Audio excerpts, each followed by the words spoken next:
Aujourd'hui, dans cet épisode 3 de Star Wars Express, on va parler de la créature la plus stylée de l'arène de Geonosis, j'ai nommé Laclais.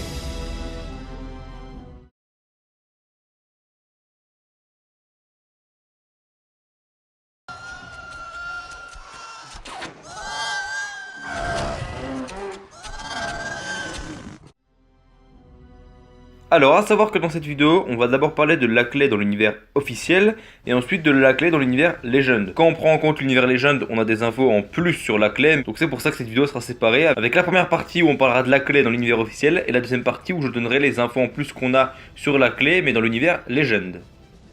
Alors Laclais, c'est une créature de type crustacé, sa taille moyenne c'est 3,65 m, et son poids moyen 1200 kg. C'est l'un des plus féroces prédateurs de Vendaxia. Il possède 6 membres, sa première paire de pattes lui sert d'arme et les deux autres paires lui servent à marcher. Ses pattes sont constituées d'un membre supérieur, d'une sorte de main, et d'une pince recouverte d'une peau insensible et indestructible. Il possède aussi des poils sensitifs sur ses pinces. Laclais possède un long appendice, le sylphume, qui lui sert à détecter l'électricité corporelle de ses proies. Il est également pourvu d'une énorme crête osseuse au sommet de son crâne, utilisée autant pour la défense que pour l'attaque. Elle lui sert notamment à protéger sa nuque d'éventuelles agressions. Alors la petite taille de ses yeux est due à la puissante lumière de sa planète d'origine, parce que sur Vendaxia, il y a une très forte luminosité. Laclais possède un endosquelette, ou squelette intérieur, et un exosquelette, ou squelette extérieur. Son cou, son abdomen et ses membres supérieurs ont un endosquelette, et sa carapace, ses pinces et son excroissance crânienne sont en exosquelette. On va maintenant parler de la nourriture des Laclais. Sur Vendaxia, Laclais se nourrit de lemnais. Je suis pas sûr pour la prononciation, donc excusez-moi si c'est pas ça la bonne prononciation, mais je mettrai l'orthographe au montage. Quand il tombe sur un nid, il découpe la carapace toxique de sa proie pour accéder à sa chair tendre. Avec ses dents acérées et profondément enracinées dans sa mâchoire, il peut sans problème broyer sa proie.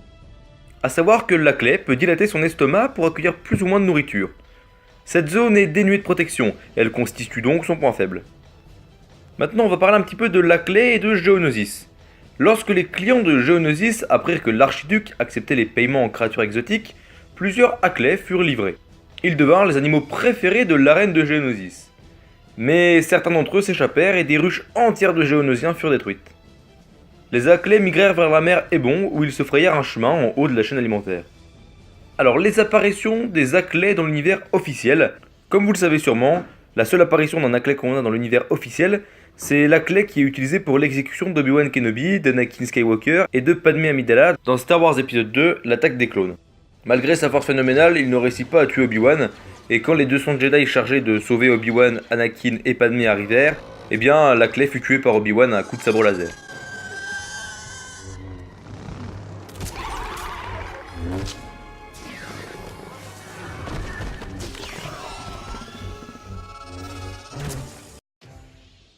On va maintenant parler des infos qu'on a sur Laclais dans l'univers Legend en plus de celles qu'on a de l'univers officiel. Donc ce qu'on apprend en plus dans l'univers Legend, c'est déjà au niveau de la biologie et de l'apparence de Laclais. On nous dit effectivement que c'est une créature de plus de 3 mètres de haut, qui est amphibie et de type crustacé, originaire de la planète Vendaxia. On nous dit également que, bien que les Laclais soient des crustacés, ils possèdent des caractéristiques de reptiles, comme leur dentition. Leur peau de cuir est particulièrement résistante, et elle peut être de différentes couleurs, allant du vert au brun, ce qui est une autre caractéristique reptilienne. Leurs petits yeux sont capables de voir dans les profondeurs des mers et océans, mais ne voient pas bien de près, comme on nous l'a dit dans l'univers officiel. Leur estomac est assez petit, mais il est étirable. Ils ont un métabolisme qui leur permet de libérer de l'énergie rapidement en cas de besoin, mais leur faim en est également accrue. On nous parle également d'une sous-espèce d'Laclais, et oui car sur Geonosis, on retrouve une sous-espèce d'Laclais qui habite la fosse de Golba. Il est plus grand et plus fort que son cousin, sa peau est brillante et noire, et il est capable de nager et respirer sous l'eau, comme Laclais traditionnel. Maintenant, quelques petites anecdotes sur leur comportement. Bien qu'ils vivent sous l'eau, les Laclais sont néanmoins capables de se rendre sur la terre ferme pour chasser, où ils trouvent leurs principales ressources alimentaires. En raison de la petite taille de leur estomac, les Laclais ont le besoin de manger plusieurs fois dans la même journée. Ce sont des créatures féroces et agressives, qui sont appréciées pour les combats, comme on l'a vu dans Star Wars 2 l'attaque des clones, puisqu'on nous met des Laclais dans l'arène, et on nous a dit précédemment également que c'était la créature préférée de l'arène de Geonosis. Sur Vendaxia, ils n'ont pas de prédateurs, et sur Geonosis, ils n'en ont qu'un, le Merdes. Encore une fois, je suis pas sûr pour la prononciation, je mettrai encore l'orthographe au montage. Ce ne sont donc pas des animaux peureux puisqu'ils sont en haut de la chaîne alimentaire. Et enfin, certains Laclais ont été identifiés comme étant sensibles à la force, mais dans des cas plutôt rares. On va maintenant parler des apparitions de Laclais dans l'univers Legend. Durant la Seconde Guerre civile impériale, un type de véhicule aquatique de l'Empire galactique de Darkrai était appelé Forteresse de combat Acklay. En 137, après la bataille de Yavin, Cade Skywalker et ses compagnons rencontrèrent un Acklay sur la planète Vendaxia. Ils l'affrontèrent et il fut défait à l'arrivée des renforts, à savoir les Jedi Wolf Season et Shadow Vao.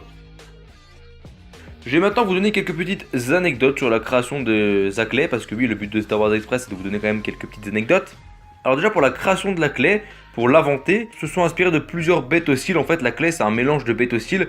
Par exemple, ils se sont inspirés de l'araignée pour ses yeux, pour sa façon de se déplacer. Ils se sont inspirés d'un crabe pour la carapace, les pattes. Ils se sont inspirés du serpent pour la couleur. Donc voilà, ils se sont inspirés de pas mal de bêtes hostiles pour créer cet Acklay. En fait, c'est un mélange entre plein de bêtes qui sont pas très sympas. A savoir que pour le tournage de Star Wars 2, Laclay a tout d'abord été dessiné, il a connu plusieurs versions. Ensuite, ils en ont fait une maquette en bois.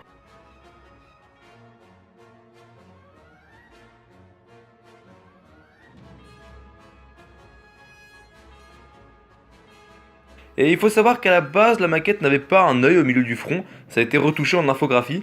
D'ailleurs, le créateur de Laclay a dit que quand il avait vu ça dans le film, il avait trouvé ça assez surprenant, mais bon, que ça rendait bien, et pourquoi pas mettre un œil au milieu du front. Et cette histoire d'œil au milieu du front, il trouvait ça assez marrant. Je voulais quand même le dire, c'est une petite anecdote intéressante. Voilà, mis à part ça, j'ai pas d'autres anecdotes à vous dire sur Laclay, c'est juste une créature féroce de l'arène de Geonosis. J'espère que cette vidéo vous aura plu. En tout cas, moi j'ai été content de la réaliser parce que Laclay c'est vraiment une créature que je trouve super stylée. J'adore son style, j'adore son look, il est vraiment super flippant. N'hésitez pas à lâcher un petit like, un commentaire et à vous abonner. Portez-vous bien et que la force est avec vous, jeune Padawan.